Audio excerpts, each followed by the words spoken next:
So, I am a huge enjoyer of German fairy tales Hmm. because not for the reason most people think, being into, of course, Grimm and all the Northern European folk tales as well with Hans Christian Andersen, great source material. But I really love the German ones because they all just kind of go like this. One day, there was a little boy who did not eat all of his food. So das Hodenverstümmelung came to him and obliterated his testicles. He now has no testicles. Das Kinder schlaf gut kann. I've seen so many. I've seen so many of those memes around lately, including ones where it's just like, like this little German boy didn't eat his vegetables and then it's just this dancing beautiful like puppet that looks like a little fairy person. That's just like and then this creature comes in and explodes him, you know. I absolutely am obsessed with them. I think with separating fact from fiction, these memes probably have a lot more in common with fact than the 99% of like fairy aesthetics that have come post the Victorian kind of romantic revival. Definitely, yeah. Like they're all cautionary tales for a reason.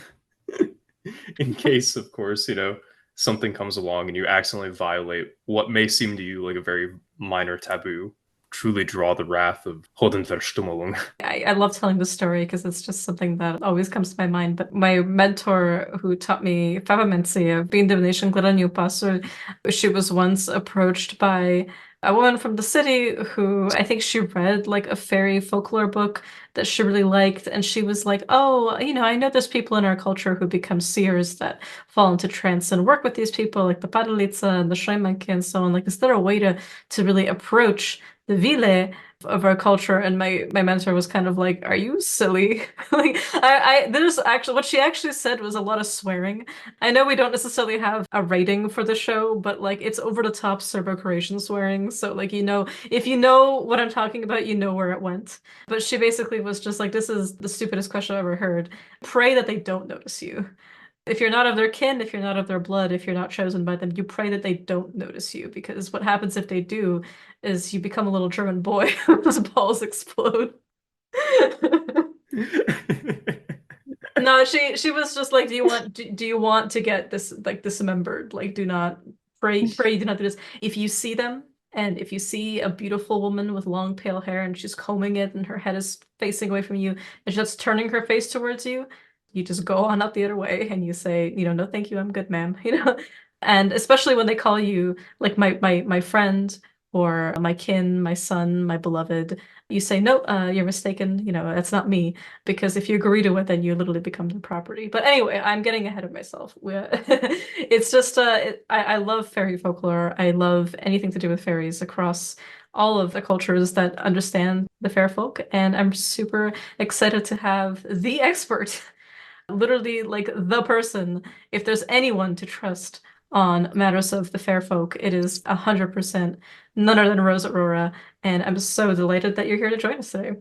Thank you. Oh my gosh, that's a lot to live up to, No, but it's true. Miss Finga. But thank you. I'm honored and very excited to be here to talk about a subject I'm very passionate about, as you know. No, it's all true. And honestly, I'm not only am I delighted to have you here, you're a friend to all of us, and I'm glad to have you on the show to take a brief break from sending each other God's most cursed memes imaginable and look into some of the most wonderfully delightful and cursed folklore that the cultures that you study and apprentice in have to offer. Yeah, 100%. I'm so glad that you guys brought up the little puppet memes. And yeah, you guys are right. I think those memes speak very well to a lot of the folklore. Hopefully we'll get into that a little bit.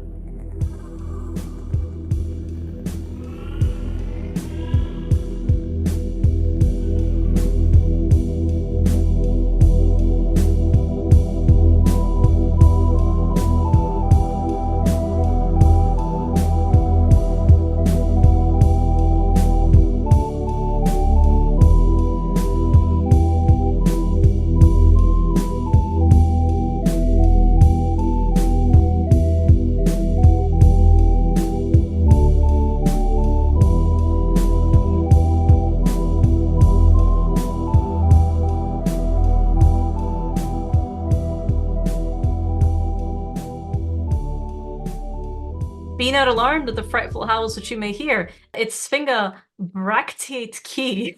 And Rose Aurora, what is the bracteate? Could you please explain this to me? Yeah, so bracteates, of course, the metallic and often talismanic amulets that are found throughout, Norway and Sweden, having themselves, runic formulas on them. The closest we're going to get to what magic with runes actually looked like as far as a historical record goes, and even then it's contested. But I just wanted to invoke it today to get the tongue twister of Haryuth Laukar Gakar Alu Olalula Laukar into recording, into press, being one of the most famous formulae and a constant staple, I guess, that we've begun to invoke in this podcast. Erherger has a wonderful video about bracteates and their archaeological significance. I love it. I was wondering what you choose for the B today. If it would be like Bifrost, Yeah. Bragi, and so on, because Rose is also a Trollden practitioner, and definitely, the fair folk are huge in all the Scandinavian folklore. It was just one of those things that I was like, Bracti, like it took me a second to kind of like remember what you're talking about, but I love it. And also great tongue twister. You'll treat us to another one at the very end of the episode. For those loyal listeners who listen to the end, to include the the Akashic record, to include the plugs and the license to depart, which is not always necessarily a license, and sometimes it's just a prayer. You're always treated to. For the most part, I think it's always been key, except for last episode, it was Mohegan who treated us to this beautiful French rendition of a Grand Grimoire compulsion. But yeah, very, very excited to hear you play around with those. Yes, if the conversation doesn't devolve purely into memes. That there's a big risk of that, not only because of our friendship, but I think because people sometimes we've gotten a lot of messages being like, I didn't know you guys were such meme lords. And that's one of the things that like Salt gives off, I think, the most stern vibes out of us, but like he is probably responsible for the most cursed memes that get dropped into the group chats. Which I feel like since he's not here for this episode, given that he's out of the three of us, he's the one who has the most like crazy schedule magic wise and work wise. So he's one of those people that like isn't always able to be on, but he provides like the muscle work for the Patreons. Like he's the one who fans those flames with his amazing almanacs. So it's one of those things that like he does his toll, he pays it, contributing to just the illustrious amount of work that he puts into the almanac. But it's one of those things that like I know that were he here, he may not be a little German boy. But he's definitely because he knows better than to fuck around and find out in that way. But I think he's more akin to the the ball busting twirling creature because that's what he does for part of his work really of why he's up and about in these hours that we record. I would agree. Salt is incredibly funny. He's literally, it's fun. Like he sometimes would make it too chaotic. It's funny because I always joke that like when it's just Key and me on an episode, I'm like, oh, it's he's not here to babysit us. But in reality, it's like he's kind of like, oh, I'm not locked up in here with you. You're locked up in here with me. Yes. His sense of humor is always able to top anyone jesting with him. Literally. But today, I asked Rose what because I just wanted you to be on for an episode. I didn't care what you talk about if it's like because you could I'm sure you'll be back on in the future, but you have an encyclopedic knowledge of many things, and so it was one of those things of like just narrowing down a topic was kind of a hurdle, and I think we settled on the idea of, and I love the title you suggested, Fairies Separating Fact from Fiction, because this is probably how I think you and I when we met really came to appreciate each other and really get along was like it was over initial conversations of what counts as witchcraft in our cultures and in the systems that we've trained in, what makes a witch, and what is the difference between fairies and nature spirits, for example, what are the taboos and the reverence and the respect and the fear that is allotted to them. And so it was just like one of those things of like clown to clown communication where we were like, oh my God, like this person Yes. really knows their shit. And so yeah, without further ado, I thought we could get right into it because there's so much to say on this. I was wondering if you could maybe for the people who don't know you, If you could first introduce yourself and tell us a little bit who you are, what you do, what your practice is based in, and then why you wanted to talk about this subject. Yeah, absolutely. I do a few different things, I guess you could say. Mostly, I'm known for being a fairy seer, helping people, most especially with issues and troubles related to fairies, elves, trolls, and otherworldly beings. I'm also, well, my main tradition is a fairy tradition that is of Celtic origin. And but I'm also a student of Johannes Gorbek for the trolldom tradition, which, if folks haven't heard of him and haven't checked out his book and his material, he's fantastic. And his book is kind of the perfect starter, I would say, to anybody who's really interested in trolldom as a tradition. So yeah, and that's I also teach and I do readings. I have ongoing students, and yeah, so that's a little bit of a nutshell what I do. There are so many people who have come to me for readings hot off the tails of a recommendation from you or from our mutual friend Sasha Ravich, who have nothing but extolled praise for the ways in which you've Oh, helped them learn to see Mhm. their spirits. So this is something that you and Key share in your coaching and your ability to train people to better see spirits. It's one of those things that like the three of us practice a lot together, and I've learned more firsthand from watching you scry and differentiate between spirits than I think I've learned from any source text or a particular living practice with this. This is one of those things that like I'm thank you. absolutely so glad that you decided to start taking on students. Johannes is a phenomenal. I love his course, the Trolldom Nordic Spirituality course. You can find him on the rootdoctor.se. I'll put all the links for in the show notes for the Patreons. But he has a year-long course that you can take asynchronously or synchronously, depending on when it's available. But the archives are up, so you can pay a monthly fee to access them as they come out month per month. So yeah, absolutely amazing stuff. And he has a book out with Lucky Mojo Publishing, just called Trolldom.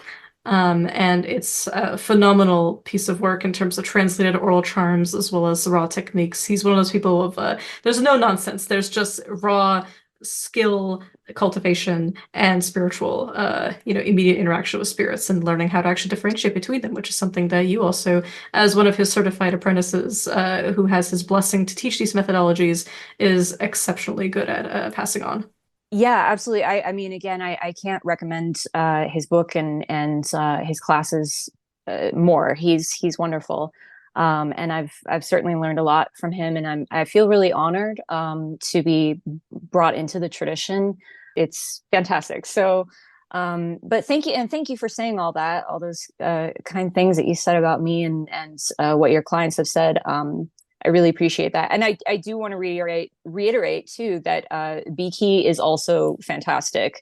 Since you mentioned as well that he also helps people along with their scrying and teaching and things like that. He's also fantastic. So shouting out to Beaky over here as Yeah. well. Thank you very much. Yeah, he's seen Absolutely. like when he scried the two of us like individually, he's seen shit that we didn't tell anybody about. Yeah, Like yeah, 100%. Like I've even I told him when he was starting to offer his public services, like I've told students of mine, like if you can't get a hold of me, or I'm too busy or you have something, whatever, I recommend him. And Mhm. obviously I always, recommend you too, Svinga, but it's tough out there. You really want to Mhm. find people who are reliable and trustworthy and can, give you sound advice that's accessible and actually going to be of benefit to you. So you guys are two of the ones, so to speak. Mhm.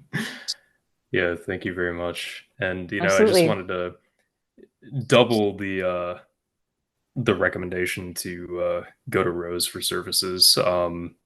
Many client of mine for kind of whatever purpose, if they're like, hey, I may be interested in um, fairy stuff or think there might be something going on there, I'm like, okay, immediately go to this person because they are the literal expert in the Thank Anglophone you. world and probably far wider. So, I really appreciate that. Thank you so much. I am so excited to have your expertise lent to this topic. I thought we could hand the floor over a little bit to you. When we were talking about like what should we have the episode on, we kind of workshopped the idea of changelings being one of them.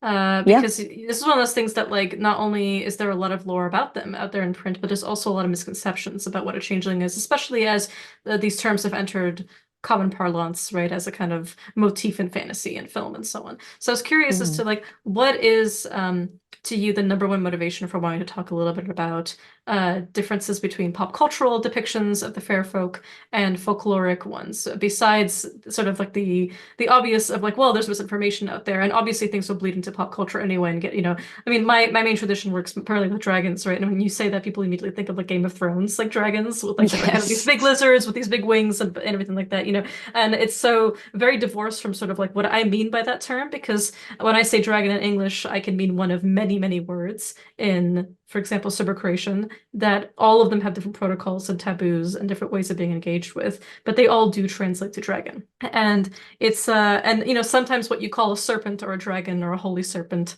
in particular can mean a flower, can mean a spirit that manifests as a different animal. It can mean many things, right? It can be a star. And they take many forms and they have many ways of being worked with. And they have different levels of taboo and danger associated with them.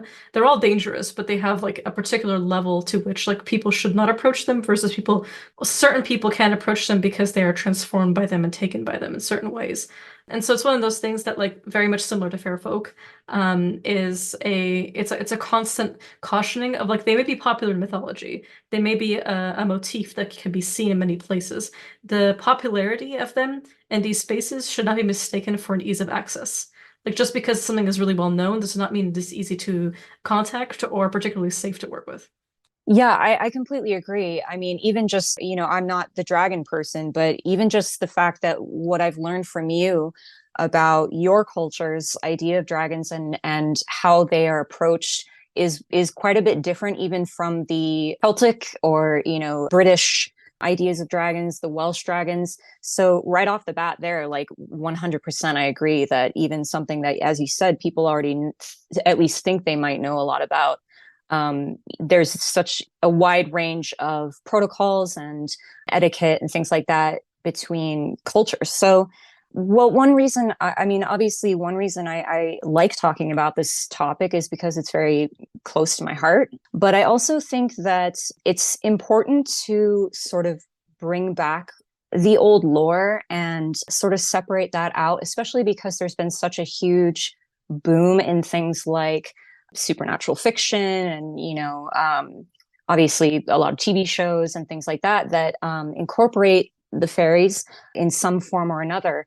A lot of times the fictional aspects or things that people think they understand about fairies actually comes from fiction or comes from things like the folklorists, quote unquote, in the Victorian era and the Edwardian era, sort of messing things up, so to speak. I mean, at least in my opinion, because my interest in what the old lore says, and the reason that's important, I think, is for one, obviously we want to preserve the lore and the myths of particular cultures, but also because folklore essentially acts as a guide to how to approach these beings, what to expect from them, what the nature of their interests are in us and in themselves and all that kind of stuff. So it really teaches us about what to expect from them. And, obviously some people are just reading folklore and myths and things like that and going, oh, this is cool. I just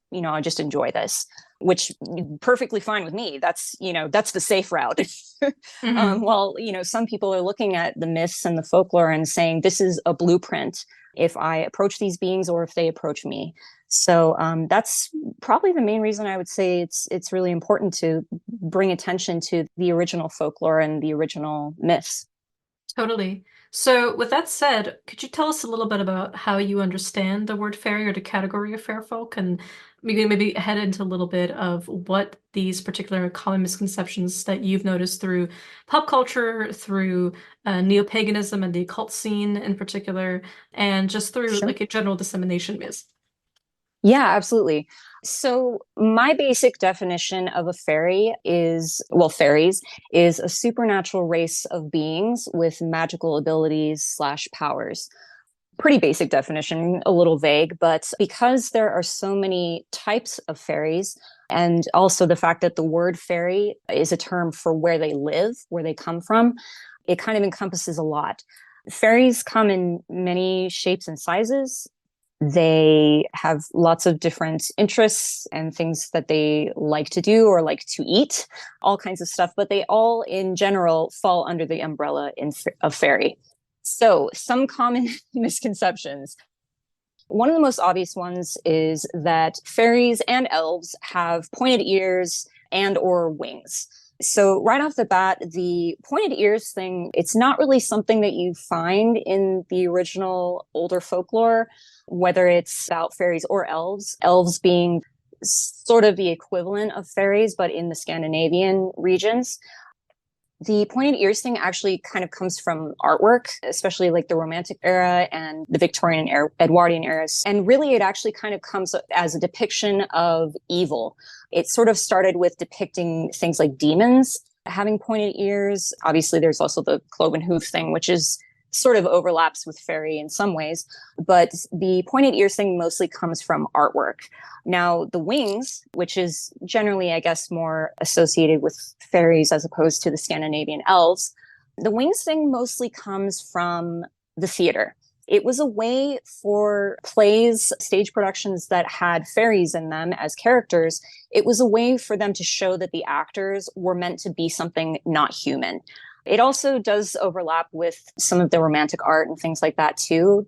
You'll find that there's a lot of fairies depicted with wings in the art, but generally it's, if you sort of trace it back to when it's first starting to be depicted, it is something that comes from the theater. So I would say that's probably the biggest misconception. Now, can fairies have wings? Yes, they can. Things like certain types of pixies are said to have wings. Can they have pointed ears? Yeah, sure. I mean, the thing is with fairies and elves is that they are. If you look on the fairy census brought to us by the awesome Simon Young, if you look at the fairy census, there are people who give their anecdotal accounts of seeing fairies and elves with pointed ears or kind of small or having wings. So yeah, they can look however they want to look.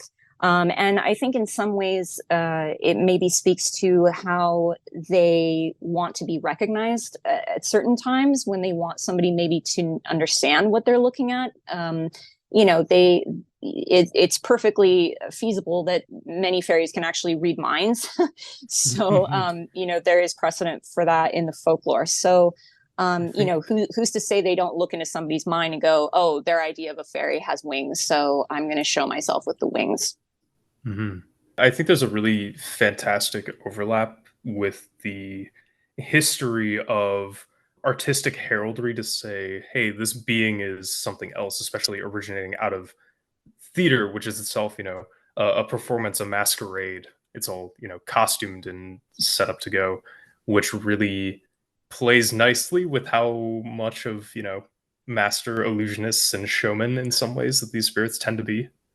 Yeah, I would agree with that. Also, I mean, the thing is that, again, as I mentioned earlier, fairies can come in many shapes and sizes. However, in a lot of the folklore and the anecdotal accounts, especially the Celtic countries, they tend to look very human, although there is usually something about them that tips you off to the fact that they are not, in fact, human. Sometimes this tip off, quote unquote, comes in the form of a deformity or a physical abnormality. One example being some fairies have hooves instead of feet. A display of magical or telepathic ability is another way that people often separate the fact that I'm not talking to a human, I'm talking to something otherworldly, or even just a strong feeling, quote unquote, by whoever is experiencing the interaction with the fae being in question. And this feeling or vibe, if you will, is often accompanied by or completely described as fear. So a lot of fairies do look a lot like humans. So I really can't blame, the costumers of the theater for going, well, we need to set these people apart because clearly our actors are humans, or at least they think they were. And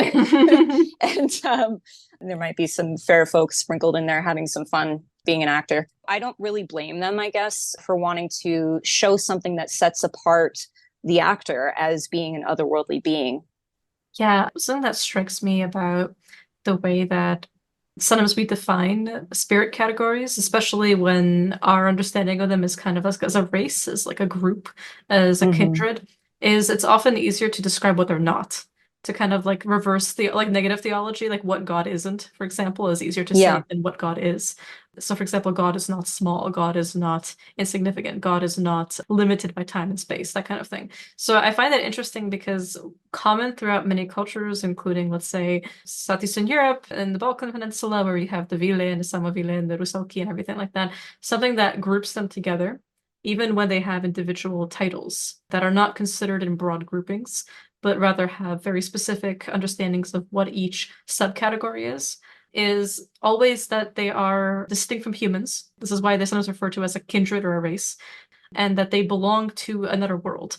And this world is, in this folklore, exceptionally spiritual, as in like it is a spirit realm, which is also simultaneously physical. Like you can find yourself in it physically. It is not necessarily an out-of-body experience. These spirits can take physical forms as well without necessarily being limited only to intangible experiences. So it's this kind of Yeah. overlap with the human world, interaction with it, influencing its art, its culture, its language, its theater even, right? It's depictions of things, but also can be entirely a place within, let's say, the forest. There's certain fairies that belongs to, like in our culture, like in the forest and the mountains and the rivers, but these are also supernatural mountains and rivers and forests that then blur with this world, that also live in stars and so on and so forth. So it's one of those things that like there's this atemporality to the way in which they intercede, and yet they also overlap. And to me, that's always struck me as very similar to Arabic jinn lore, which is Mm-hmm. also, you have this kind of nebulous definition, which is very hard to pin down. They live alongside us, they're kind of everywhere, and yet they're very dangerous to interact with. And they have many religions, like some of them are Muslim, some of them are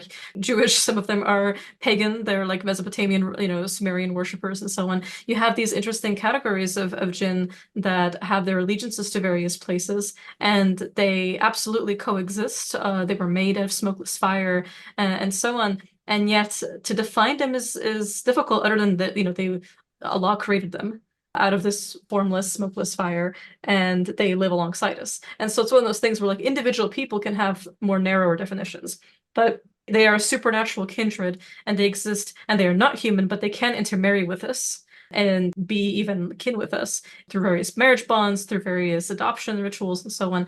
Like that is something that's, I think, the emphasis on how often they tend to interact with us, I think also shows that that's one of the reasons why they're so popular in the cultures, is because the majority of times fairies as a motif within folklore from many places is how to protect yourself from them. Turning your shirt inside out, Yeah. hanging hagstones, making sure they don't ride your horses to exhaustion and break them, and so on. Like they've appeared already in our podcast, mostly in the form of like how to get them to ignore you or to be like far away from you, because of the understanding that when they choose to meddle with you, there's usually very little you can do about it unless you're a little savvy with what you can do. So it's one of those things that like I find interesting is in these kind of nebulous, broad strokes of definitions. It's like everyone is grasping at something, some kind of interaction they're having, but these spirits are so good at changing themselves that the main thing they have in common is that they come from a similar place. And I like that you pointed that out, that it's the land, or like the fairyland or whatever you want to call it, Elfhame, is the place of their origin. In particular, for like the English and Scottish folklore that you're talking about, they have these courts there, and they have their own elaborate cultures. They have their own systems of behavior. They have their own mores and taboos. They have their own literal like seamstresses and jewelers. They have like actual professions and tradesmen and hunters and so on. So they have like a very developed, rich society that is apart from us, but influences us and is sometimes influenced by us. Like that is the beauty, I think, of this stuff. Is it hard to pin down intentionally so? But everyone has been able to figure out that it's like, oh, they have their own world and it intersects with Yeah. ours. Yeah, and it's a symbiotic relationship in Hmm. many ways between fairy and humans. There's a reason why fairies borrow things from human beings. borrow, or, some might call it stealing, well, they always tend to repay what they've taken in some way. That sort of reciprocity is very much a important part of the etiquette between fairies and humans. And I also, in a little bit, I'd like to return to what you were kind of saying about the physical form thing, because that's definitely a misconception that comes up. One misconception that you've heard me talk about before, and this one I've definitely seen within the wider kind of pop culture, as well as within like groups of occultists and things like that, is the idea that fairies are just nature spirits. This mostly comes from Theosophy and Blavatsky, as well as notions of what fairies are like in the Victorian and Edwardian eras. Within the Theosophy framework, Blavatsky basically lumps all fairies into the category of nature spirit or elemental. She also believed them to be entirely intangible, so spirit bodies only, essentially, without physical form at all, which definitely goes against the older folklore of fairies, as well as elves, in the Celtic countries and in Scandinavia. From my perspective and the perspective of my fairy tradition, we definitely emphasize a distinction between nature spirits and fairies, but recognize that there can be some overlap. And of course, like with all things fairy, it's a nuanced subject. While various types of fairies often enjoy and reside in more rural/natural areas, there are some important distinctions to be made between the fair folk and spirits of the land. For example, nature spirits are often bound to a particular place or a feature of the landscape, such as like a tree or a pond, and for the most part remain in those areas, while the fairies can pretty much go wherever they want, generally. The fair folk are also, in general, considerably more powerful and capable in what they can do and what feats they can make happen than nature spirits, usually. There's generally different protocols for dealing with them than your average nature spirit as well, which is something we can get more into as well.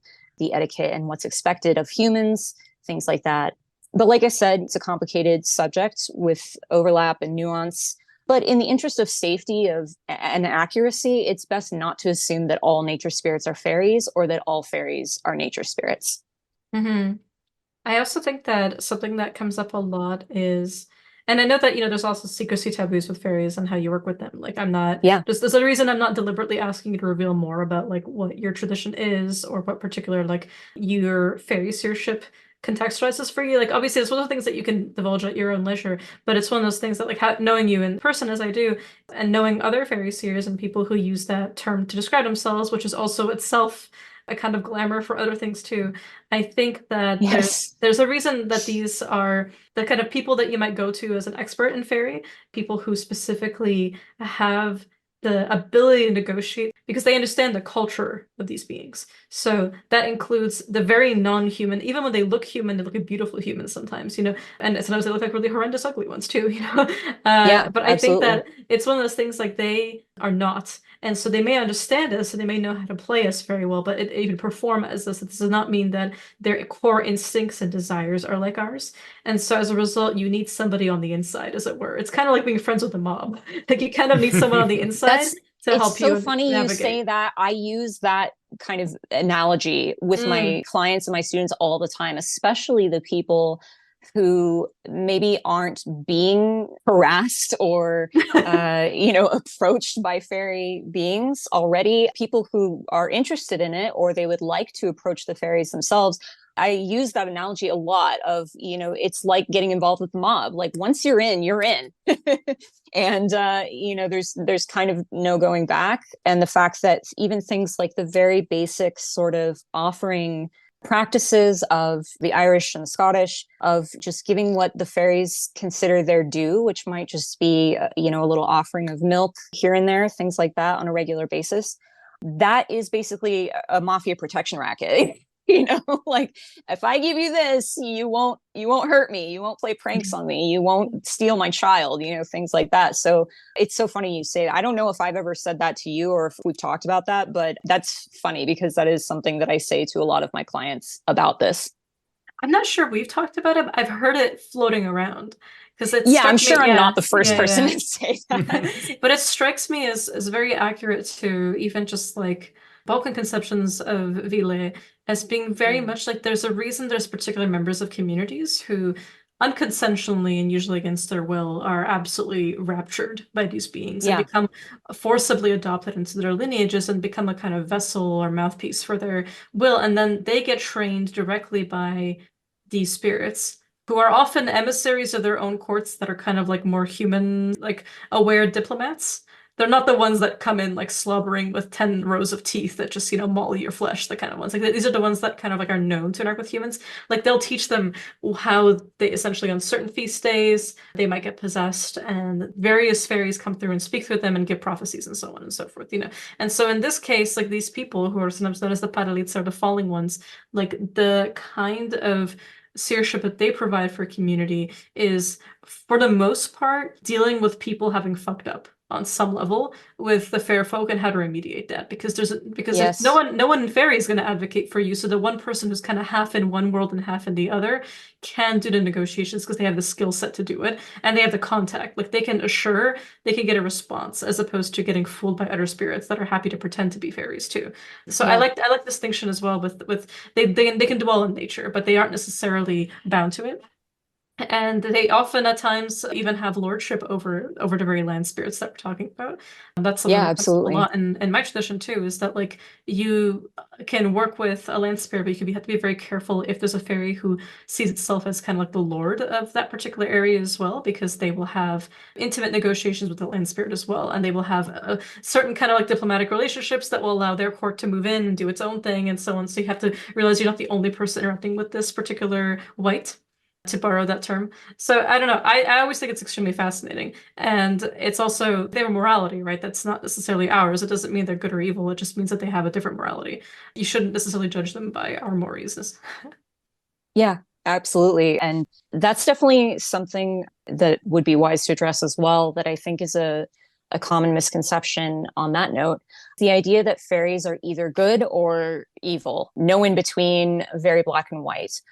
That is, once again, like most things having to do with fairy, just like humans can have both darkness and light in them, I guess you can say. So too can fairies. I think one of the things that this misconception itself comes up around and where it kind of stems from is misconceptions around the idea of the Seelie and unseelie courts. Those terms have kind of been assimilated into the greater fairy media and folklore and things like that. The terms Seelie and unseelie originally come from Scotland. Basically, Seelie means blessed or lucky, bright, things like that, whereas unseelie, of course, means unholy, unlucky, more dangerous, things like that. And it's not necessarily that those courts, so to speak, are actual groups of fairies that are put into these boxes. It's more that it's descriptors for types of fairies and what they are more inclined to behaviorally. So, for example, Seelie fairies are usually the ones that are a little more likely to be friendly to humans, or at least not see humans as food or entertainment exclusively. Those are the ones that are a little safer to approach. Whereas the unseelie are things like kelpies, hags, banshees, things like that. Fairies that are more likely to attack on sight or to, once again, sort of see humans as purely food or entertainment. And again, because of things like, supernatural fiction and people sort of integrating those terms into a wider idea of fairy, not just the Scottish traditions, I think that it kind of comes from a misunderstanding of that. Even just the idea that Seelie means good and unseelie means evil isn't really accurate. Seelie beings can grievously harm people or outright murder people. There's even folklore about the Seelie beings or more Seelie beings eating people, things like that.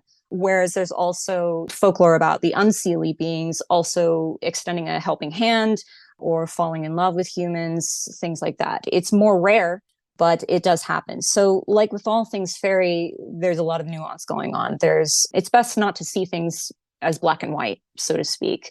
And again, as I mentioned, I think there's been a lot of this sort of idea of these types of fairies are all good, these types of fairies are all evil. A lot of that comes from supernatural fiction, especially kind of the supernatural romance stuff.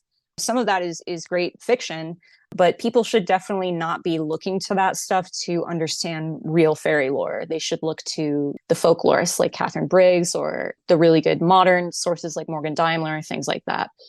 I tell my clients and students that even the fairy beings they may be allied with, or fae beings that care for them, those beings are still usually 9 times out of 10 looking out for number one. And number one is always going to be themselves. And that's not a negative thing. I mean, most humans do that as well.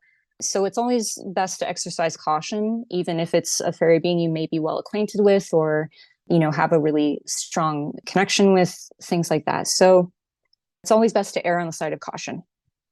Totally. I think it's also kind of like goes into a very common misconception that made its way into pop culture, originally from actual biological studies and in terms of animal behavioral science, that now the very person who popularized the term alpha wolf, for example, has retracted the entire study and said, you know what, actually this study gave rise to outmoded notions of wolf behavior that is just not true from further observation. Like, it's the same person, Dr. L. David Meck, who originally popularized this idea of alpha wolves, which now, has its own connotation in like literal pop culture, like how we understand like, oh, it's an alpha male, that kind of thing. And actually he says, well, no, wolves are super cooperative. It's not this situation of males fighting over domination, and then one of them will breed with the females and it will be his genes that will be passed on and so on. Actually, that's not at all the case. From observing much more extensively wolf behavior in packs, you can see that it's not this case of a top dog winning by contest or battle. It's more the case of there are many breeding males and females that interact with each other, and the wolves who lead packs achieve their position simply by producing lots of children. So it's kind of like the person who happens to have a lot of kids, but it's not through battle, and not necessarily through being the fittest, in terms of like the person who is most physically capable. So it's one of those things that like, and yet, it's impossible to get out as like any werewolf novel is going to be about alphas at some point, right?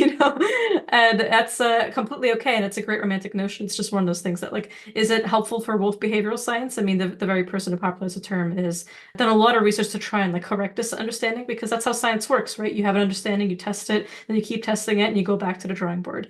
And he's done a lot of advocacy now to not just like broaden the scope of wolf behavior, but really appreciate how cooperative these animals are. It's not this kind of like literal dog eat dog world of posturing and testosterone and just like who's mightier, right? But it's a lot of like mutual assistance with raising of pups and hunting together.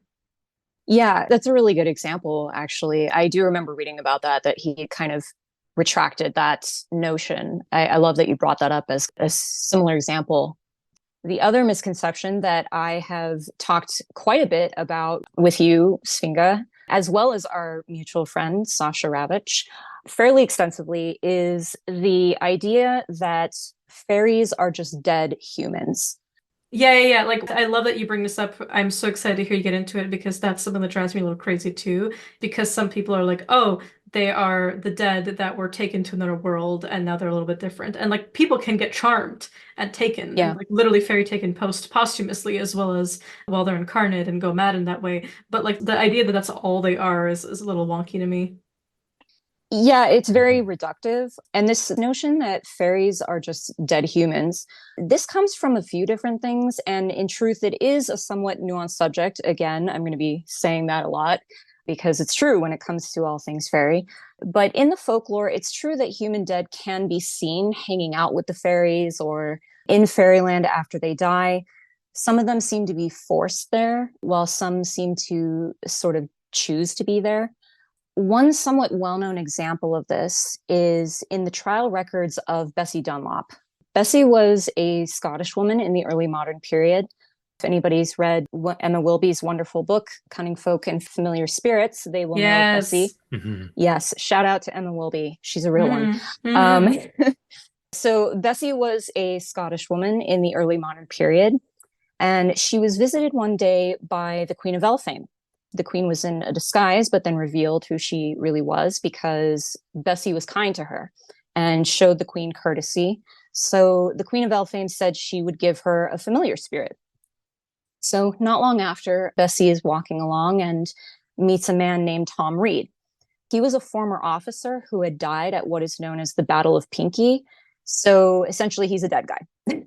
He was wearing nice clothes and he carried a white wand. And this Tom Reed gentleman made some predictions for Bessie that came true later. And then he disappeared into a tiny hole going into the earth. Now, sidetrack for a second. I find this funny. It sounds kind of messed up to say this, that it's funny, but the way that this is articulated by Bessie through her like trial records and things like that, it sounds very funny to me that he just like tells her some messed up shit and then goes into a hole in the ground that no like, human. He's like, literally like, he's literally like, okay, listen, your kid's gonna die, your two sheep are gonna die, but your husband's gonna live. So don't worry, girl. You're still gonna be getting that D. Okay, don't worry. You're still gonna have other babies if you want it. Like, you can make more. It's absolutely hilarious to me. I mean, it's awful. I mean, the poor woman, you know, she's going through this horrible thing, and then this, you know, guy with a white wand comes out and says, "Hey, this is gonna happen." But whatever. And then he like PowerPoint transitions slide effects, and then he just leaves. And then he just leaves. I do great. Think, you know, I'm out of here. I think it's interesting too that this man who comes up to her says that he died like around 30 years ago, before her time. Yeah. So this is something that's, you know, on the other hand, like, I think he's very obviously a dead human. Yes. Yeah. I'm kind of obsessed with this story because I love kind of folk and familiar spirits, and I love the way that this happens in a very like beautifully necromantic fashion. That this particular interaction, right, as it occurs, you know, she says to her interrogators that she didn't know him while he was alive, and that this particular interaction is something I try and stress a lot to people who are looking at scrying. It's not described in phantasmal terms, right? It's not like, oh, it was like a vision that exists in my mind. Like, this was like a no, it's clear as day. Yeah. Mm-hmm. And so that's one of those things is like sometimes like in the English language we tend to associate words like vision or augury or, you know, an experience like of that nature with the spirit as inherently belonging to the realm of the imagination and fantasy and having this kind of strict mind-body Cartesian divide. But that wasn't the case for Bessie Dunlop in her time. Like, you could talk about a dream as if it was completely physical, and you could talk about a psychic premonition as if it was something that happens before your naked eyes, not because you're mislabeling them and saying it was like very physical, but actually it was in your mind or something like that, but rather saying that this mental ability in some ways, like the way you're trained to understand things it's much more porous. I think this is why in some cultures and some linguistic circles, it's kind of like how some languages have many, many words for individual shades of a color, but they don't have names for other colors, like blue and green, for example. Like, some languages don't differentiate between them, but they can differentiate between many gradients. Or various languages spoken by the Inuit have extremely developed vocabularies for types of snow, snow that you can walk on, snow that you have to pack with, snow that you can hunt on, snow that you have to like be very careful around because of these things and these factors. And they can physically perceive these differences in snow in this way. They're actually trained to. And in that way, I think, you know, in our current era, especially in like the Western Anglophone sphere, we're definitely trained to dismiss spirit phenomena as and you know, UFO phenomena and possession phenomena and all kinds of hauntings and hag writings as inherently psychological. And so when Bessie's talking about this experience, we don't have any indication that it was anything other than physical. Now, what does that mean for her? That, you know, we'd have to conjure her and ask her herself. But I think in this case, it's good to note that like this is an experience that is being had very much with her naked senses, and she's porous and open to that. So it's sometimes there's a mental framework for allowing these experiences to happen to you by not necessarily inherently relegating them purely to matters of the psyche or seeing the psyche as irrelevant in matters of the body either. Yeah, 100%. So as time goes on, this Tom Reed guy shows up with some of his friends that are fairies. More than once, he and his fairy constituents try to get Bessie to come back with them to fairyland, but she refuses. It's funny too, also, they tend to kind of leave in a huff when she refuses. I remember in her records where she talks about how Tom was begging her and saying, "Oh, I'm a big deal in fairy, like come with me," basically. But that aside, Tom teaches Bessie how to heal people, how to make ointments and things, how to find lost items, etc. So she becomes a cunning woman, essentially, and obviously is later tried and sentenced to execution for witchcraft. So essentially what we see here is a man who died and was brought into fairy in some way and sort of assimilated into that world and its denizens. There's also an association with fairies, elves, and the human dead because of burial mounds. Burial mounds are known as places where fairies and elves either live or use as sort of doorways into the world of fairy or Alfheim. But, and this is a big but, not all the fairy mounds are burial sites. So people who may look to that and go, oh, well, that obviously means they're dead people. Well, not all the fairy mounds are burial sites. Plus, other places that are known as quote unquote fairy sites aren't mounds at all, such as certain trees, caves, things like that. There's also evidence in the folklore as well as anecdotal accounts, including in the fairy faith in Celtic countries, in which fairies are described as having never been human. The riders of the Sidhe also predate the Tuatha Dé Danann going into the mounds, which timeline-wise in the mythology predates the arrival of humans in Ireland. So while there is some overlap with human dead, it would be an enormous oversimplification to say that all fairies are just dead people. And speaking from myself here, I know that a fair amount of fairy beings would be outright offended if they were called humans or human dead. So take that as you will. There obviously is evidence that humans can be taken into fairy or maybe choose to go there after they die or, are stolen away, things like that. But to gloss over it with every fairy is just a dead human would be an oversimplification. Just as a brief aside, this may be getting way farther ahead of where we are now. We've invoked a variety of techniques to not piss off these beings.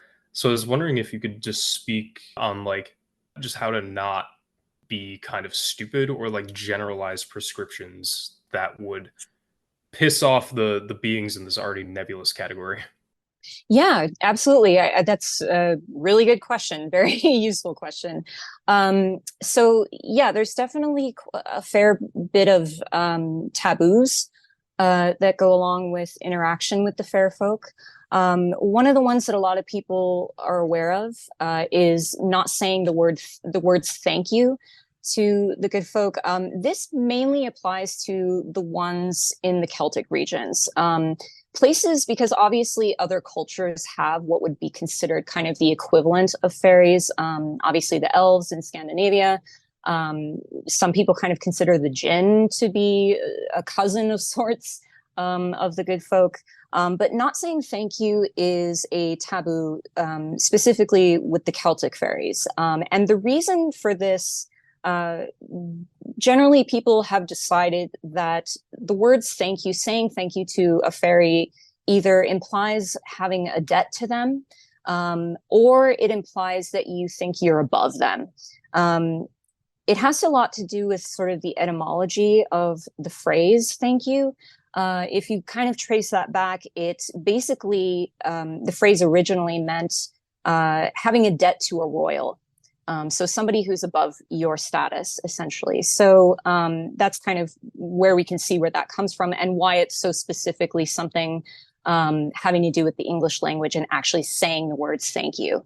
What I advise to people, and other people have advised before me even, is that if you want to show your gratitude to a fairy, maybe they've done something nice for you or they've given you a blessing or something, instead of saying thank you, you really should reciprocate. You should give an offering, give something of equal value, or at least what seems to you like equal value or more. And then you can also say something to the effect of, oh, I'm very grateful for this. You're very kind for this gift, things like that, as opposed to actually saying the phrase, thank you. Another fairly well-known, although at times kind of misconceptualized taboo is not giving them your name. What I advise, and again, what other people have advised, I'm sure before me, is giving a nickname. Although you should be careful how you phrase that, because you shouldn't say my name is nickname. You should say something to the effect of you can call me blank, or you may call me this, or my friends sometimes call me blank, things like that. Just because, as many people are aware, in all types of folklore and all types of myths, having someone's name, especially what is considered a quote unquote true name, is a way of giving them power over you. So not giving your name, but giving a nickname or a name they can call you. No, I really love that. And it's one of those things that, like, for a lot of us use pseudonyms. And for those of us who, at least in my training, if you are also known by your given name, your birth name, whatever you might want to call it, there are literal things you do to develop a name that no one will know you by. That is what your spirits will call you by. Like they have the right to conjure you by that name. And this will not be given even to your most trusted friends, right? But then you have nicknames and affectionate pet names from your spirits that you can give as kind of more general things. And then gradually at times there's even ceremonies done to sort of like distance yourself from the ability of people to summon you by your human name, by the one that your parents gave you. Well, that will always have a certain level of power, and that this is what you were called when you came into the world. That does not mean that this is what necessarily spirits can call you by. If one, they're unaware of it, or two, it's not what other spirits recognize you by. This also comes into like weird familial lineages of adoption and so on. But like I really like that tip. It's something that like house spirit lore, I'm aware this is the case not just in the Balkans, but also in various parts of the UK. You don't thank your house spirit. That can actually cause them to leave. Like, which even though you're like, oh, I'm actually genuinely grateful for all the stuff that you do in my house. But in some taboos, like you don't even tell them this offering is for you. You just leave it next to their stuff.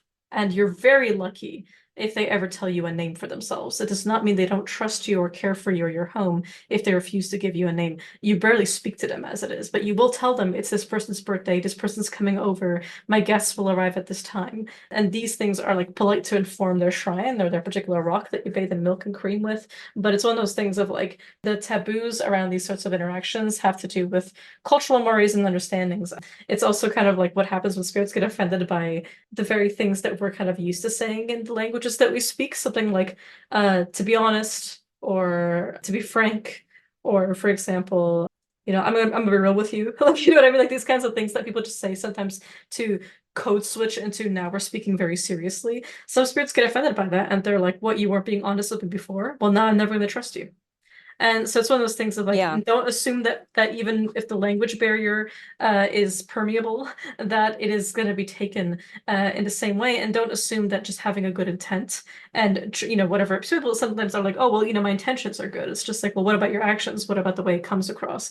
It's not necessarily your fault that you don't understand something, but you should do your due diligence beforehand. It's kind of like it's kind of a bit of a Protestant mentality. I think that like God just kind of knows what you're thinking in your head and less concerned with your actions because ultimately like it's what you do and what the praxis is that really will be what you'll be known by, and that also becomes a kind of name and a testament to your name. It's one of the reasons why often, like I kind of mentioned on this podcast, that like the most powerful link to someone in some cultural traditions of magic that I practice beyond blood, beyond spit, beyond your eyelashes, your fingernails, all those other kinds of things, is a broken promise, because you can always invoke that to be like to their spirits even and be like, if they don't keep their promises, how do you know that they will repay you when you've done their work for them? This person has already demonstrated their word is flimsy, because your word is the kind of most powerful glamour that you have. It's the thing that it's your armor, and spirits will smell that and care about that more as your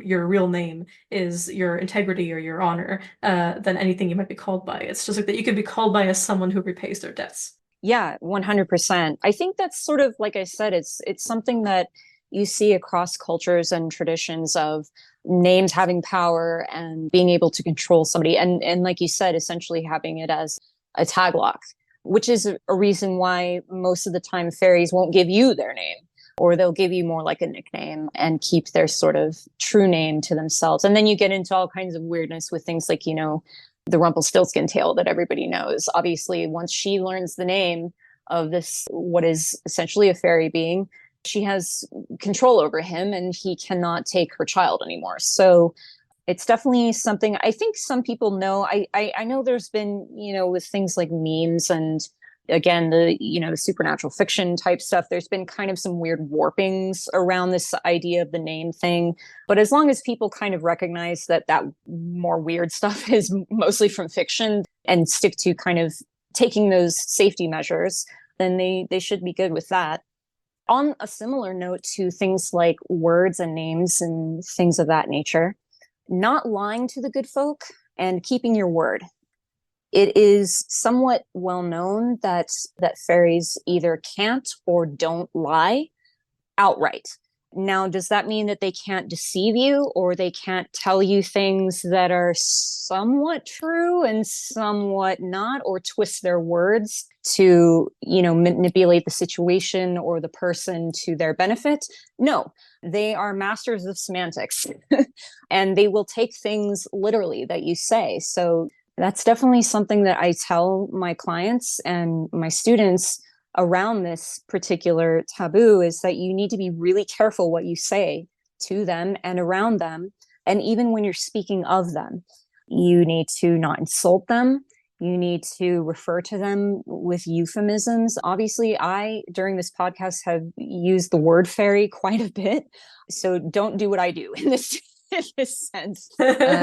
Call them nice names like the good folk or the fair folk or the gentry, or any other nice name that folklore has given us. Because fairies can make themselves invisible, if one is nearby and he or she doesn't like that name, then they could retaliate or be offended, not be so nice about it. So it's best to refer to them with these euphemisms. And again, to be careful with how you speak to them, how you speak of them, not telling them lies. And if you make a promise to them or you say you'll do something, you need to do it. So it's really behooves people to be careful and to be cautious and wise with their words, and to really think before they speak when they're interacting with a being of fairy. On that point, I'm really glad that you've both invoked the right action being far more important. As we even previously discussed, there's a degree of telepathy or like telepathic perception that they have. So even if they know what you're thinking, it still matters how you are behaving yourself around them.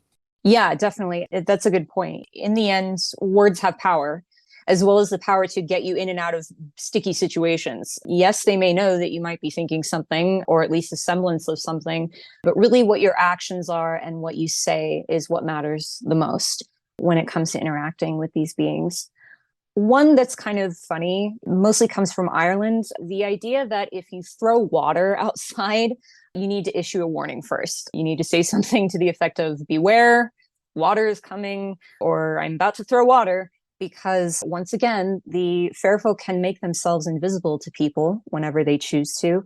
And so if you're throwing dirty water outside your back door and you accidentally splash a bunch of dirty water on a fairy being, they're going to be pretty pissed off. So I don't know. That one's always quite funny to me. I think people should observe it if they're throwing dirty water or some sort of liquid out on the ground.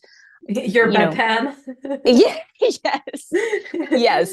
Yeah, it's really important to make sure you let them know first. I'm throwing some water. I'm throwing the pee. It's like fairies will be offended. I will be offended. Oh, yeah. Yeah. I mean, geez, a little warning would have been nice. Yeah.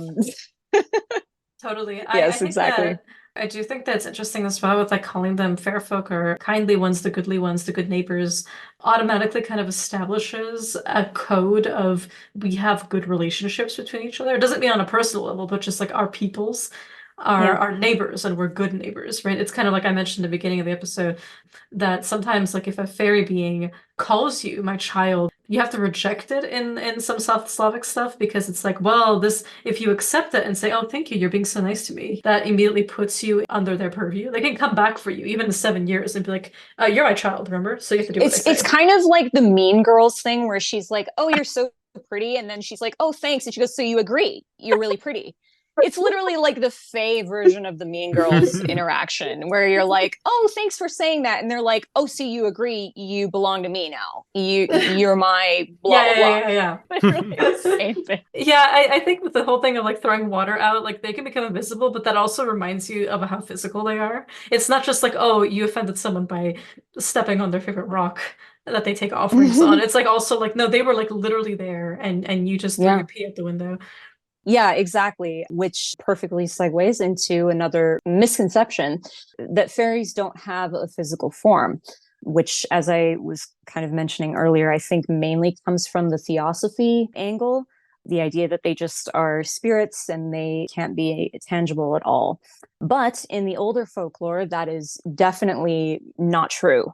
Yes, there is some talk in the folklore about them having bodies made of air or things like that.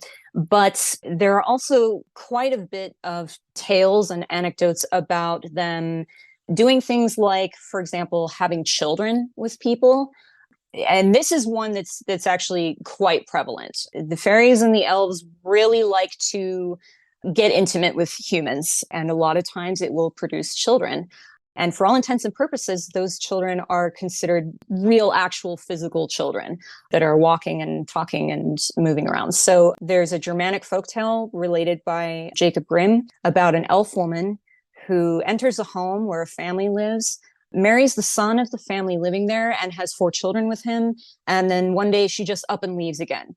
It's funny because she enters the home through the chimney and then leaves again through the chimney. So there is something to be said there about her possibly shape-shifting or taking on sort of a more airy or airborne form, I guess. But she marries the son and has 4 children, which are, as I said, considered to be real, actual physical children, living in the human world.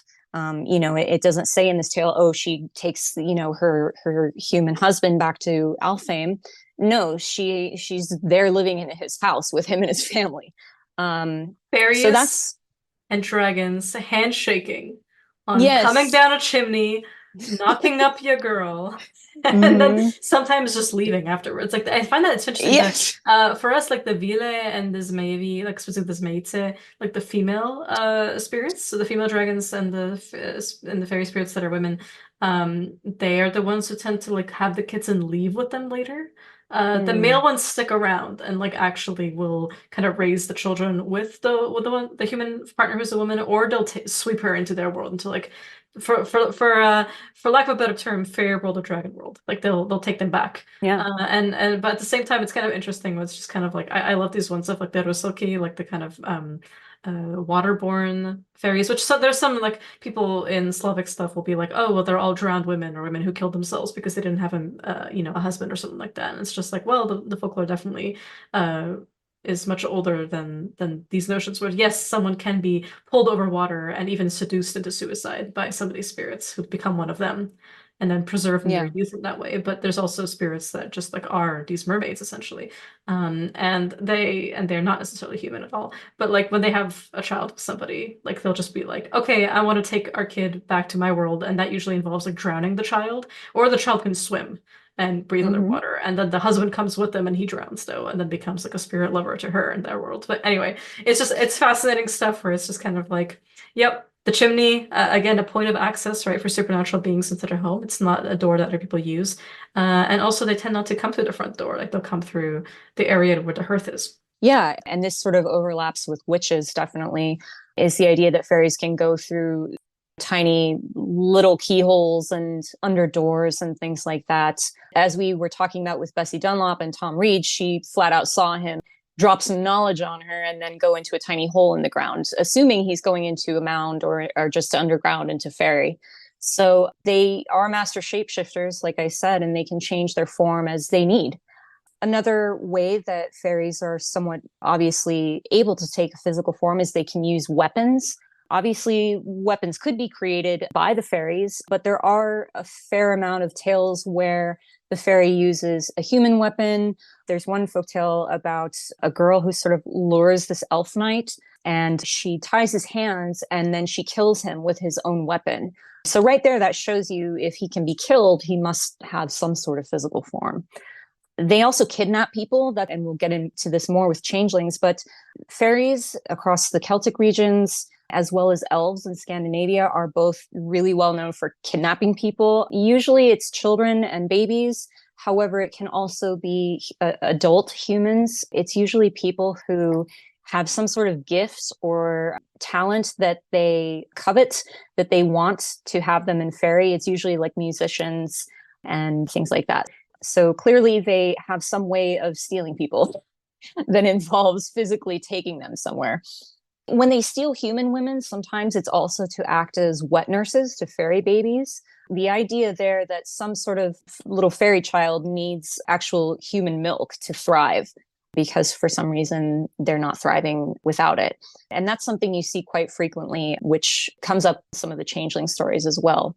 There's one story about a boy who goes to Fairy, and when he returns, he brings back a golden ball, which he's been using to play ball with the Fairy King's son, I believe it is. But he returns from Fairy and he gives the ball as a gift to his mother when he gets back home. So obviously right there's something to that of giving an actual tangible gift that comes from Fairy, an actual item that's physical and can be seen. The oldest Irish myth that has fairies in it, that we can trace at least, involves a fairy woman giving an apple to the son of the King of Ireland. She also physically removes the son from a boat. So right there, she clearly has some physical form or ability to remove the kid from the boat. There are other stories too of the good folk giving humans physical items as well, like herbs, which the stories describe as being passed to the human by the fairy's own hand. And obviously because fairies are shapeshifters, they can take on animal forms.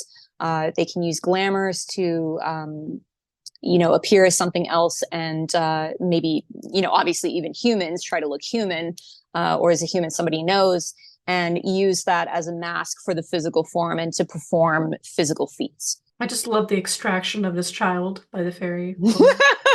From the boat. And she was like, "You're coming with me."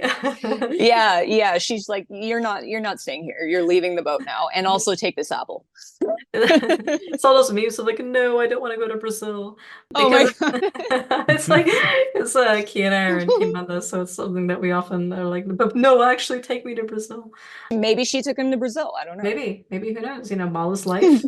And sometimes you play ball with the good folk. Yes. There's something about the Bessie the Mupp story that both of you know that when I am upset about something and I'm ranting to either of you or both of you at the same time, I will be like, okay, I'm done now. And then like 2 seconds later, and you know what else?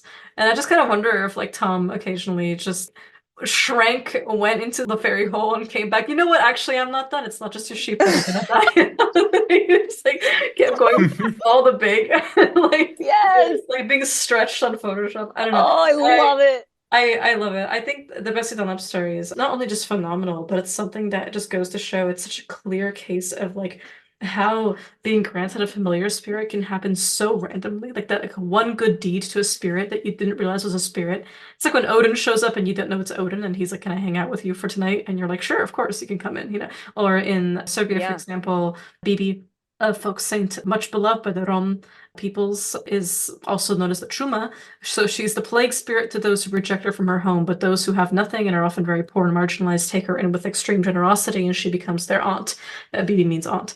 And so it's one of those things of like the very spirit that you don't realize it's a spirit, but they show up to your front door and you do something kind for them and they remember it. Blessings, powers, auguries, familiar spirits, these exchanges of gifts that, although I think also not a part of the Bessie Dunlop story, right, is that it's not just a gift to you.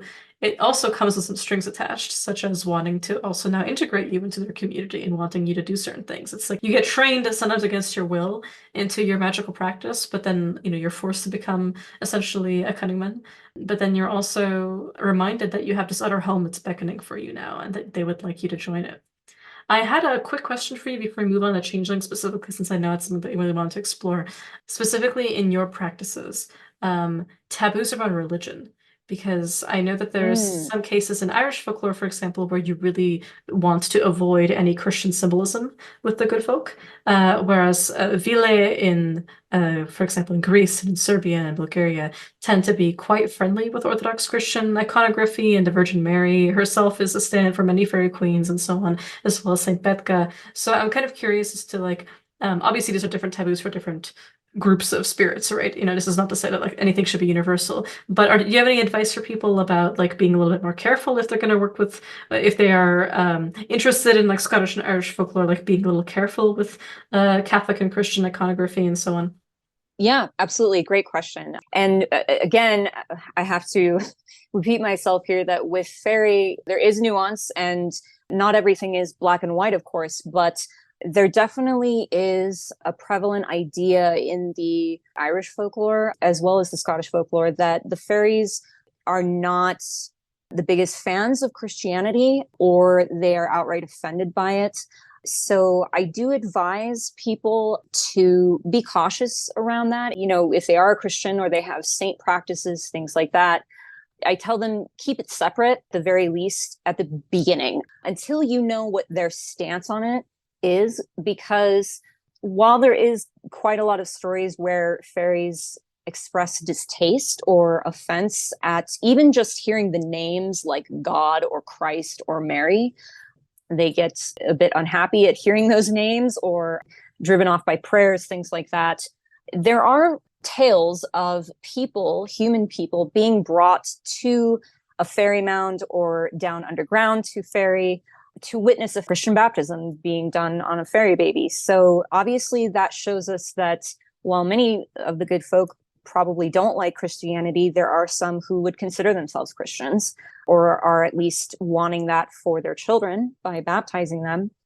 I've talked about this before with you, Svinga, but some of the funniest things on this subject in the folklore is tales about a fairy that comes to a priest and asks him, "Oh, will the fairies be allowed into heaven on Judgment Day?" And the priest says no.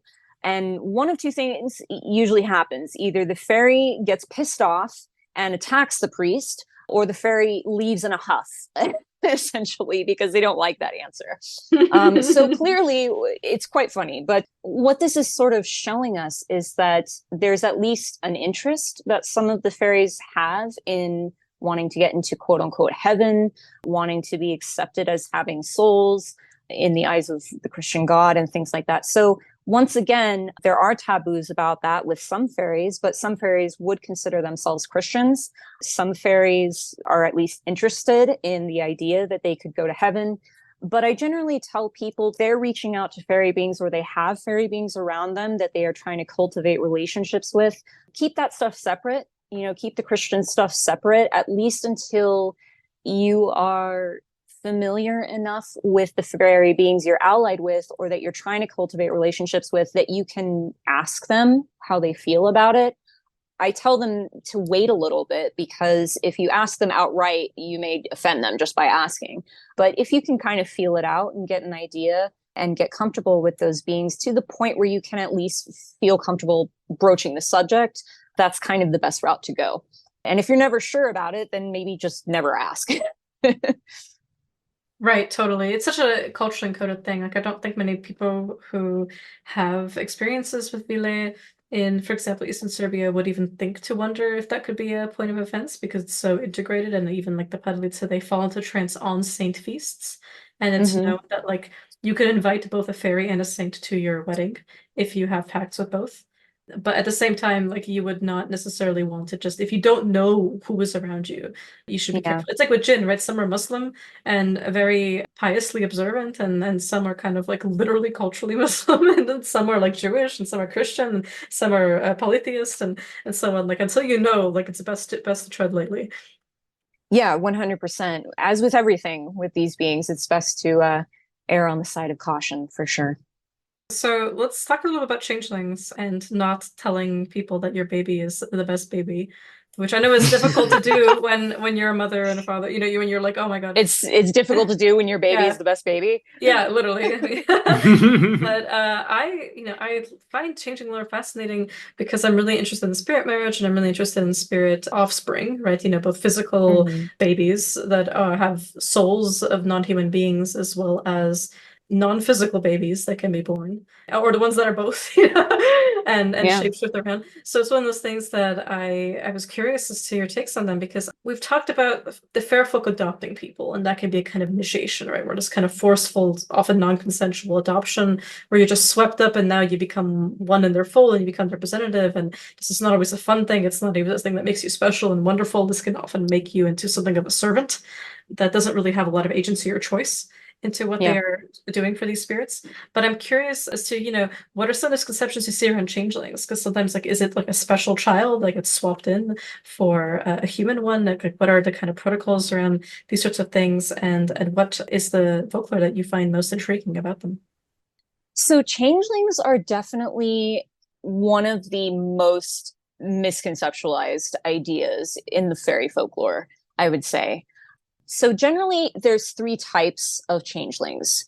It's either a defective, quote unquote, fairy baby slash child, an old or sickly fairy that wants to live out their remaining days being pampered, or what Catherine Briggs, the folklorist, calls the stock type.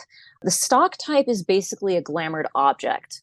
Whatever type the changeling is out of these three types, it is essentially glamored to look like a human child, less frequently an adult human.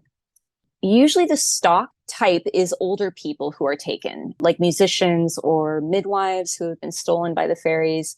They will leave some glamored object behind that looks like the person. And usually what happens is the stock changeling sickens and dies, so to speak. So people essentially think, oh, my sister, my husband died and that's that. Well, no, actually, that wasn't your sister. That wasn't your husband. They're off with the fairies. There are various ways of discovering the true nature of the changeling, most commonly ousting the changeling by forcing it to comment on the absurd. So the one you see most commonly that comes up in both the Celtic countries as well as Scandinavia is cooking or boiling water in an eggshell. And what will happen is that you start doing this, and then the changeling sort of pops up and goes, well, I've never seen that before, and that's absurd, and ha ha ha, and sort of gives itself away. There's also stories where when you leave the room, the changeling will just start talking, reciting poetry, or sometimes playing a musical instrument. So essentially doing things that gives away that they're not really a human child. Unfortunately, the remedies or sort of ways of ousting the changeling, unfortunately, in folk practice, they could become borderline abusive. For example, starving the changeling or the changeling adults, so to speak, trying to throw them in the fire. The idea is that if you throw them on the fire, that they will fly up the chimney and leave. Once again, we're back at the chimney thing. There's actually a real life account of a woman that's fairly well known when it comes to this changeling stuff. Her name was Bridget Cleary. She was an Irish woman in the late 1800s. She fell ill one day, and that's where the trouble sort of began. She was physically ill, and for some reason, the husband suspected her of being a changeling and was harassing her, force feeding her, battering her. At one point, they were throwing urine on her. Not long after, the husband and some others were seen holding a vigil for her, and the husband said she'd been taken by the fairies. After about a week or so, unfortunately, her burned body was found in a shallow grave. And the husband had burned her alive because he was trying to get rid of the changeling. And he confessed to doing all this horrible stuff in a trial. So as you can see, abuse can occur when people think that somebody or a child might be a changeling, unfortunately. Especially with cases of like really ableist responses to a neurodivergent child. Yeah. Yeah, that can occur, so that's unfortunate. But as I was mentioning earlier about, complimenting a child is considered somewhat taboo because it could draw the fairy's attention to the child, and then they may steal them away into fairy.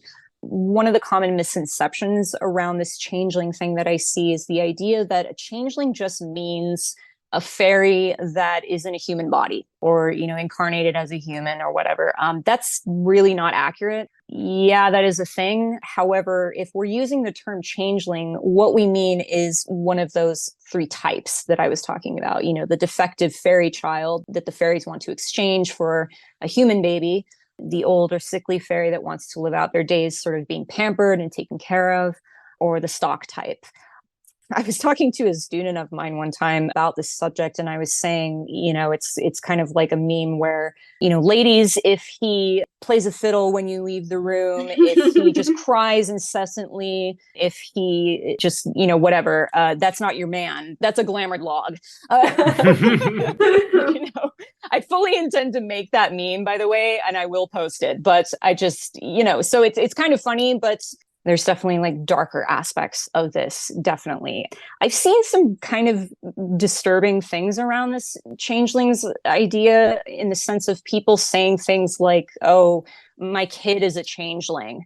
And they're referring to a human child. And that I find a little weird because you're implying that either that's not your real kid, first of all, you're implying that it's a defective fairy child, or it's a sickly old man fairy, or it's a log. It's a little weird. So maybe look to a different term. And this is something also Morgan Daimler, whose work is absolutely phenomenal. I would say she's probably the best modern fairy source out there. Phenomenal books. I know she has a blog and all that good stuff, and she does classes and things like that. So highly recommend. But this is something I've seen her talk about specifically and express kind of the same concerns around that. So, and I fully agree. I think it's a little weird to call your human child a changeling just because of what that really means in the folklore, whether it's, the Celtic fairies or the Scandinavian elves. Also, I know we're not really on this particular subject, but trolls, which are another type of supernatural race of beings in Scandinavia, are also known for doing the changeling thing. Trolls like to kidnap people and children as well and switch them out with little troll children or old sickly trolls or some sort of object that's made. Usually it's like a piece of wood that's carved to look like the human child or a human adult. So it's a thing that not just the fairies and the elves are doing, but the trolls as well. There's a great movie on that. Border, the Swedish movie. Yes. I'll put the link to it in the show notes, but absolutely phenomenal film. I would say, Yeah. like one that haunts me to this day. And for those who are obviously fans of Swedish cinema, it's based on a short story of the same name, done by the same author from the Let the Right One In. So absolutely phenomenal work.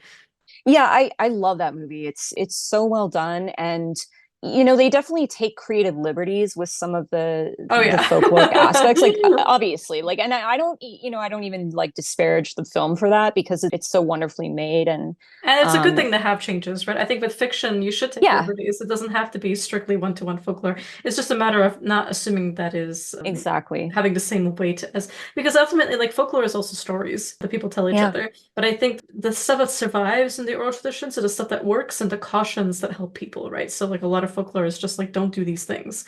It's the survivor stories, right? Of like, what did they saw that screwed up their friend in their village, and now this is the new protocol going forward. So that's what the beauty of oral lore is, that the things that make it to us are usually the things that have some kind of weight to actually having helped people. Yeah, and actually on that note as well, I'm glad you brought that up, because one of the strong taboos with the Celtic fairies is that you're not supposed to talk about general experience with them, but you're mostly not supposed to talk about when they do nice things for you, when they give you blessings, when they give you gifts, things like that, which is one of the reasons why most of the folklore is negative, because people who are getting blessings from the fairies aren't out there bragging to everybody. Bragging itself is considered definitely a taboo, and something that the fairies sort of have distaste for is people who boast and brag a lot. They like humans who are humble and polite. So generally, so the idea that you're not supposed to run around telling everybody, oh, the fairies gave me this, or the fairies did that for me and my kid, and blah, blah, blah. That's definitely a thing. And why a lot of the anecdotes and the tales are about negative experiences with them. There's not really a lot of taboos around that. So. Although you still shouldn't speak ill of them, because obviously that could offend them. But clearly not everybody stuck to that, since we have a lot of folklore about people getting their ass handed to them by a fairy. So, but yes, Border is amazing. I definitely recommend it. And I think it's one of the better pieces of cinema that takes its ideas from folklore, definitely. Speaking of folklore, do you have any favorite pieces? Yes. So let's see. One of my favorites is from The Ancient Legends of Ireland by Lady Wilde, about a changeling child whose mother is not so happy about her fairy baby being exchanged for a human baby. A touching story of the weakling fairy child is told by Lady Wilde in The Ancient Legends of Ireland. This was of a very daring raid against a newly born child. The mother and father were lying asleep when the door burst open and a tall, dark man came into the house, followed by an old hag with a wizened, hairy child in her arms. The mother roused her husband, who put up a vigorous resistance. His candle was twice blown out, but he seized the tongs and forced the old hag out of the house. They relit the candle, and then they saw that their own baby was gone, and the hairy changeling was in its place. They burst into lamentations, but the door opened and a young girl wearing a red handkerchief came in.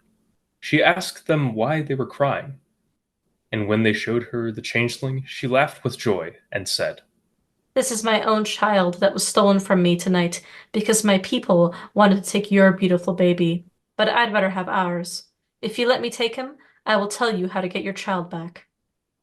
They gave the changeling to her with joy, and she told them to take 3 sheaves to the fairy hill, and to burn them one by one, threatening to burn everything that grew on the hill if the fairies did not return their babies safe and sound. They did so, and got their own child back again.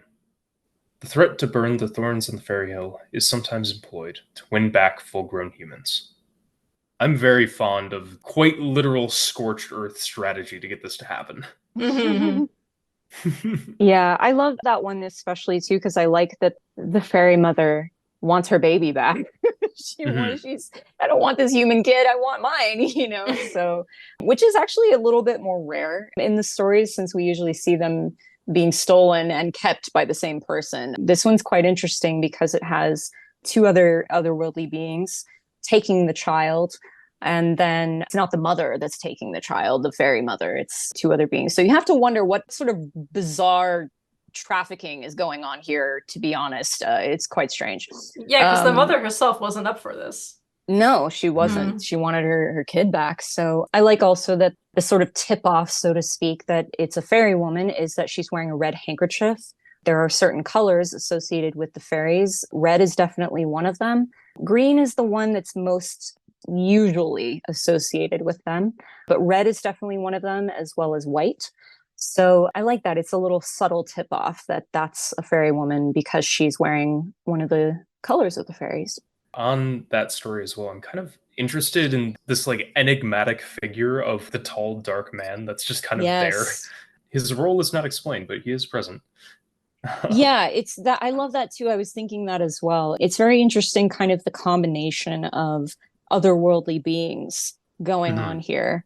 Who knows? Maybe that's supposed to be the devil. The dark man is definitely sort of an epithet or a title that is given to the devil, quote unquote, in the Celtic countries, especially in Scotland, although this is an Irish tale. Yeah, so who knows? Maybe it's the devil and they're all in on the kidnapping. I don't know. Another tale that I like, it's a Shetland tale, and this one is a good example of an adult human being taken by the fairies and some changeling mischief going on there. This one comes from Catherine Briggs' Encyclopedia of Fairies. So let's take a look at that one. A good example of a frustrated attempt at such a theft is the Shetland tale, Mind Remembered the Crooked Finger. The wife of a Shetland crofter had just given birth to her first child, and as her husband was folding his lambs, he heard 3 loud knocks coming from underground. He closed the folds and walked up through the cornyard. As he came through the stacks, he heard a loud voice say 3 times, "Mind the crooked finger." His wife had a crooked finger, and he had a shrewd notion that the Grey neighbors were planning an attack on his wife and his little bairn. But the goodman knew what to do. He went quickly to the house, lighted a candle, took down a clasp knife and a Bible and opened them. As he did so, a great clamor and wailing broke out in the byre, which was built against the house. He stuck the knife in his mouth with the blade pointing forward, held the lighted candle in one hand and the open Bible in the other, and made for the byre, followed by most of the neighbors who were visiting his wife. He opened the byre door and threw the Bible inside, and as he did so, the wailing redoubled, with a great rush of the fairies sped past him. They left behind them a wooden stock, carved feature by feature and joint by joint in the form of his wife. He lifted it up and carried it into his house. "I've won this from the Grey neighbors," he said, "and I'll make it serve my turn." And for years afterwards, he used the image as a chopping block, and the wife was never molested by the fairies again. Rose, I'm sorry, this is hater behavior. like they were building a this was hater wife. My goodness. Okay. Carved him a mannequin. Literally. And he's like, you know what, I'm gonna use it though. Like, I'm not just gonna leave that. Like, this is good shit. I kind of really love that he had the knife like hilt in his mouth, tip Mhm. paint pointing outwards. And I was reading this and I was like, oh, he took out the knife in the Bible. I was wondering if it might be like a divination, kind of like a key in the Bible, that kind of thing. And it's like, no, he's straight up like MLB baseball threw that Bible in there. Like a holy shuriken. And then came out with his prize of this like, hey babe, look at this likeness. Isn't she beautiful? She's even got your Hmm. crooked finger. His reading of the crooked finger line had me in hysterics. I was so glad I was muted because wow, excellent. Thank you for that. There's a I'm gonna be sending him messages one day that just says that. Just randomly when you least expect it. Excellent. So one more story is from The Vanishing People, also by Catherine Briggs. And this one's interesting because, again, an adult human. And this one has to do with sort of the trope of the fairies stealing midwives and wet nurses. It also has a very common element to other folklore fairy stories where the midwife is given some sort of ointment or salve to put on the fairy baby that she accidentally touches to herself and then is given true sight. So please take it away. One of the earliest stories we have is told by the 13th century Englishman Gervase of Tilbury, who became the Chancellor of the Holy Roman Empire and wrote a long book, Autea Imperalis, which contains, among much interesting social history, some valuable folk tradition. This midwife story, complete with the fairy ointment, is told about the Dracs of France, whom I have already mentioned among the water spirits in chapter 4, who carried off women washing by the river to act as nurses to their children. He continues the story. We have ourselves seen one of these women, who was taken away while washing clothes on the banks of the Rhone. A wooden bowl floated along by her, and, in endeavoring to catch it, having gone into the deep water, she was carried down by a Drac, who made nurse to his son below the water. She returned uninjured and was hardly recognized by her husband and friends after 7 years' absence. After her return, she related many wonderful things, such as the Dracs lived on people they had carried off and turned themselves into human forms. And she said that one day, when the Drac gave her an eel pasty to eat, she happened to pull her fingers, and they were greasy with the fat, to one of her eyes and one side of her face, and she immediately became endowed with the most clear and distinct vision underwater. When the third year of her time expired, and she had returned to her family, she very early one morning met the Drac in the marketplace of Beaucaire. She knew him at once, and saluting him, inquired about the health of her mistress and the child. To this the Drac replied, Harkye, said he. with which eye do you see me? She pointed to the eye that she had touched with the fat, and the Drac immediately thrust his finger into it, and she was no longer visible to anyone. I actually Draken mentioned. I know, right? This is so folklorically relevant to so many different kinds of peoples. I also, especially like water dragons and water fairies that pull people underwater and do the same thing. I think something that really strikes me about this story in particular, in addition to the ointment, is that she has a fairly like good relationship with the Drak when she comes back up. Like she sees him in the market and greets him pretty pleasantly and Yeah. salutes him and stuff like that. So it's interesting that she even like was like, "Hey, like how are you doing? How's your wife? How's the kid?" You know, like it's very pleasant, this Yeah. interaction. And then he's just like, "Wait a second, you can see me." Yeah, that little motif of seeing the fairy being later, and it's usually a marketplace or some sort of public place. You know, sometimes they're seen stealing things or they're just kind of walking around. That's actually fairly common in those stories, especially when it's like a midwife or a fairy wet nurse type thing. And what usually happens is the eye that they can see them with is struck out or made blind. But very unluckily for some of these people that this happens to, both eyes are sometimes struck blind. So I guess it just depends on how pissed the fairy is that the person could see them. Yeah, absolutely. I do love this whole thing. It's like he's just trying to like go in the marketplace in like silence and no one was going to see him and no one has the ability to see him. And then she's like, wait a second, I remember you. I also think it's Mm-hmm. interesting. It's important to note, right, that before the invention of the formula, if you weren't able to produce milk or the mother died in childbirth, the child needed a wet nurse, like needed somebody to provide milk because when babies are born, they don't have any ability to process any other kind of nutrition. And so it's one of those things that like it's interesting that spirits of various different kinds of families might bring in human wet nurses to assist with their baby. I always love thinking about like what kind of food do spirits eat in their worlds, especially when they're more physical, like what kind of cooking and cuisine do they have?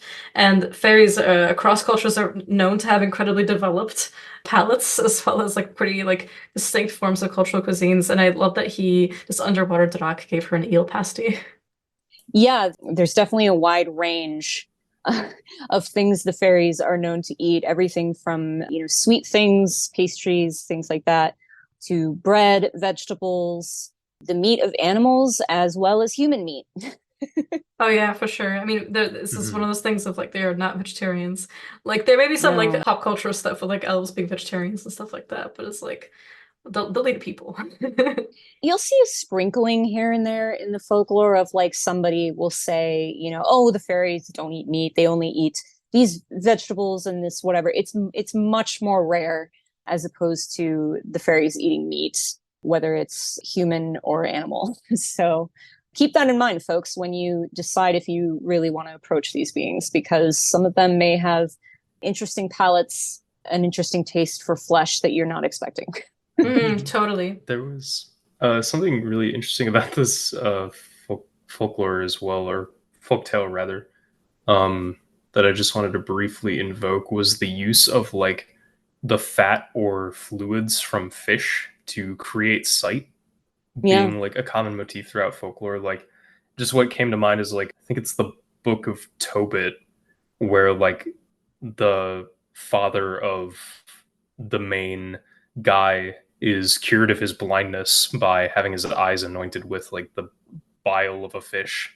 So it's just kind of like, Yeah. a prevalent folkloric motif that even here is like, echoed, which I always find interesting to invoke. Yeah, it's interesting that they do invoke that in this story, because a lot of times in these ones where they're talking about, oh, the ointment that she was anointing the fairy baby and then she accidentally touched her eye.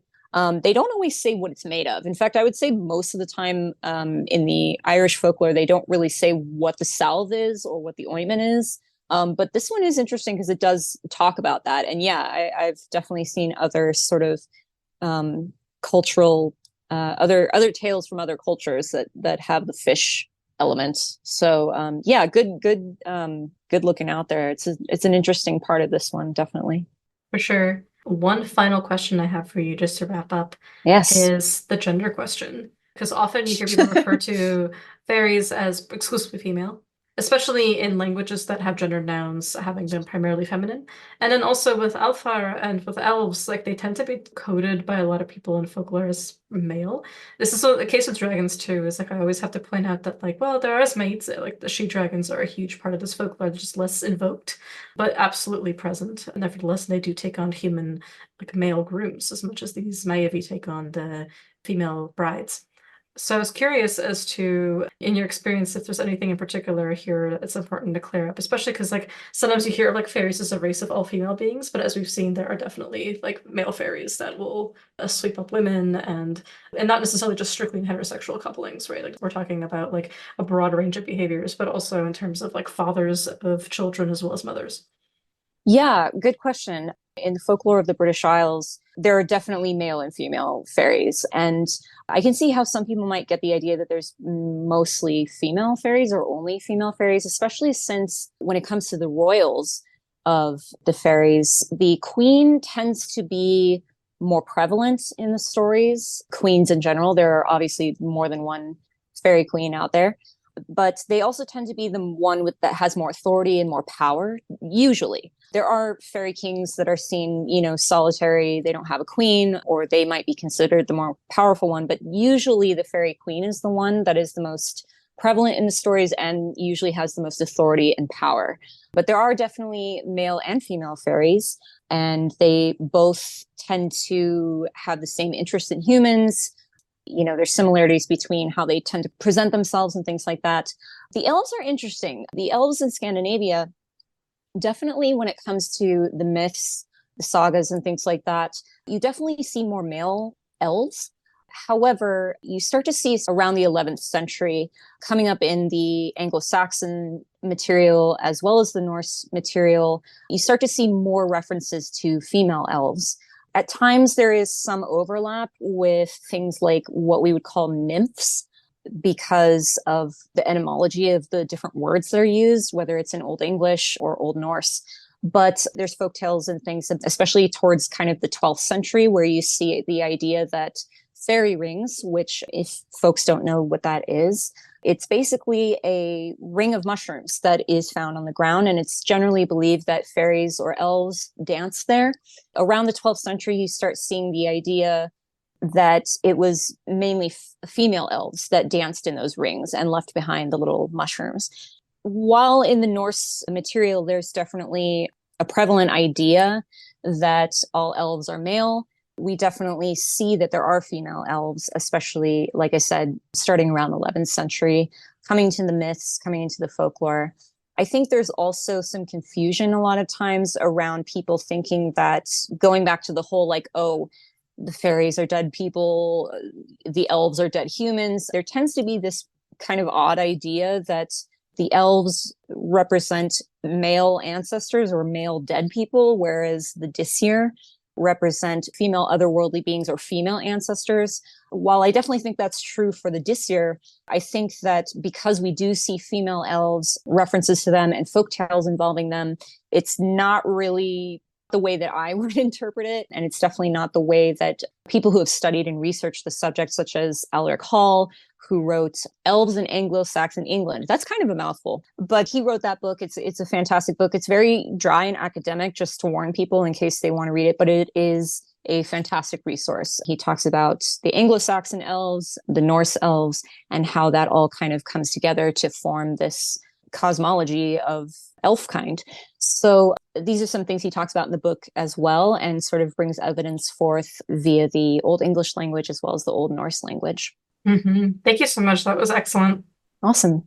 And you know what? If you loved Rosa's explorations of these things as much as we did, she has a class coming out with the Salem Witch Fest in the Mounds and of the Stars, the Elves and Scandinavian Lore, Practice, and Myth with Rose Aurora. So the little teaser on the Elfire, if you found that particularly curious, she will go into far more depth in her beautiful class coming up with Salem Witch Fest. I know Key and I will be taking that class, but it's definitely going to be exciting to see other people get a little bit more acquainted with some of the notion of the Alfar specifically, especially because I think Norse lore attracts a lot of attention to the Aesir, and I'll be really excited to look into trolls and elves and all kinds of other beings, especially coming from your own training in the trolldom tradition through Johannes. Yeah, I'm really excited for it, and thank you for telling everybody about it. I'm really excited to present on this subject, especially since I feel like the elves don't get quite as much attention as maybe the Celtic fairies. And yeah, I'm really excited to present on something that I'm very passionate about, and I'm already working on the presentation, and it'll be a lot of fun. So hope to see some folks there. Absolutely. And also, please, everyone, if you're interested in Rosa's services and her divinations and in her coaching and scrying, roseauroras.com. The links will be also in our show notes.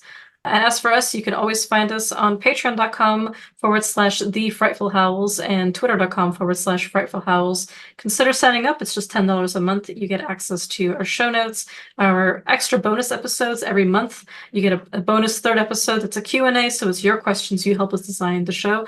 And we, in a even more relaxed environment, as much as we kind of keep things chill on the show, it's even more goofy. We go into whatever is on your mind and be about ourselves, about magic, about tips for sorcery and spirit interactions, anything that strikes your fancy, as well as Salt's incredible almanac. Plan your entire month on all manner of amazing like oral charms. I mean, goodness gracious, what does he even put into those things? Like, it's kind of remarkable how much information he squeezes in, right? Like days to do this, elections, things to avoid on certain days. Nothing else is quite like it on the market, and I would say it's well worth absolutely the engagement. And of course, we're doing a book club starting in the new year, which I'm really excited about, as well as all the other goodies, suggesting episode topics and joining our community. If you have the time, we would really appreciate it if you rate us on Apple, on Spotify, wherever you're listening to us. It helps us fight the demiurge of the algorithm.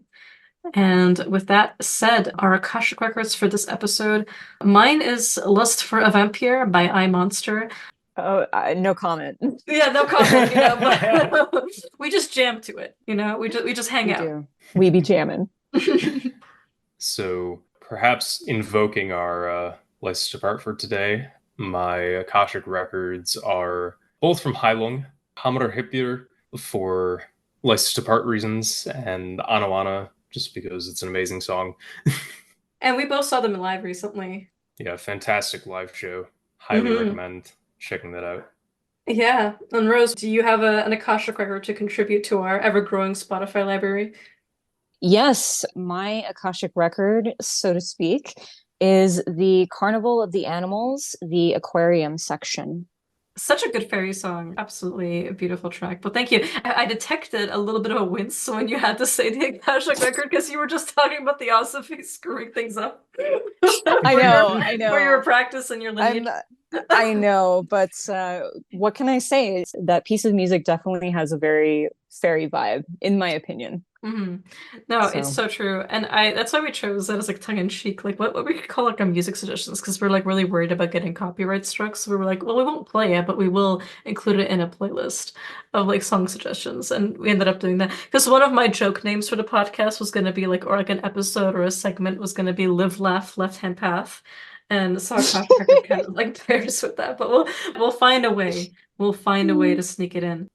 And honestly, I just wanted to, real quick before we close off, just give a huge shout out to Rose for being on and not just like giving us this amazing exploration of folklore, but being such a solid, grounded, reasonable person to engage with on this stuff. You know, your friendship with me means the world to me, and I'm so, so glad that you joined us for this episode. We've been thinking about having more and more people on because as much as we love doing our solo eps where it's just the three of us or the two of us talking about, you know, some aspect of folklore that we're really passionate about or interested in researching, or some practical tips that we have to hopefully help our listeners with their practices. We really love the idea of promoting people we trust. And that's why we wanted to do friends, like specifically friends that have practices or have interesting folklore to share that we can say, like, we vouch these people not just as practitioners, but as actual people with integrity. And so I'm really, really thrilled to have you on. And I really want to thank you for sharing your wonderful expertise with us. Thank you so much. I love you guys, and it's been so much fun talking to you guys about this very fun subject. I can't wait to hear it when it's all finished, and hope people can gain some information maybe they haven't heard before or get some ideas for some sources to check out. Yeah, I'm really honored and delighted to have been asked on. So thank you so much, you guys. Yeah, I just wanted to echo how appreciative we are that you agreed to come on and did the amount of preparation work that you did, really hammering down some sources that we can give to people in the show notes and just sharing all of your wonderful insights and gracing us with your presence here. It's been an absolute pleasure. Thank you, guys. With that, we can get right into the license to part with a bit of a story attached before we leave. Attached. Attached, right? Hey. Hey. But as you all know, this is the second Merseburg charm, which utilizes a pretty interesting historiola in which Odin, Wodan, heals the wound on the horse that he is riding at the time. And this charm is, of course, used for healing.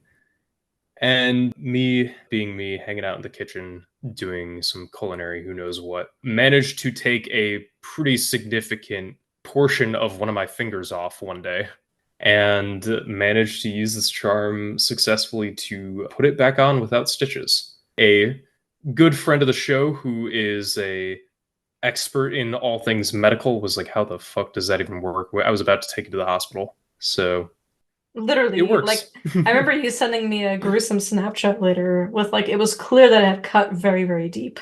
Because you keep your knife sharp, and you actually the reason I own knife sharpener things. But yeah, it was one of those things where I was just like, oh my goodness, I'm so relieved that you were okay. But you didn't even have to go to the hospital. American hospital bill avoided. Right? Insurance claim not filed. Oh man. But you're a king for that one. All right, give it to us the way you gave it to your finger. Full and the Wodan, Ronan, Ziolsa, du orat demo bautres oion, Sindurus, Birinkit, tu Bigur and Sigurd, Suna eras huster, tu Bigul en Fria, Ulla era syster, du går en ådan, så hi olla konda. Så se ben reki, så se blutrenki, så se lidrenki, bentsi bena, blutsi bluda, litsi galiden, så se glimida sin.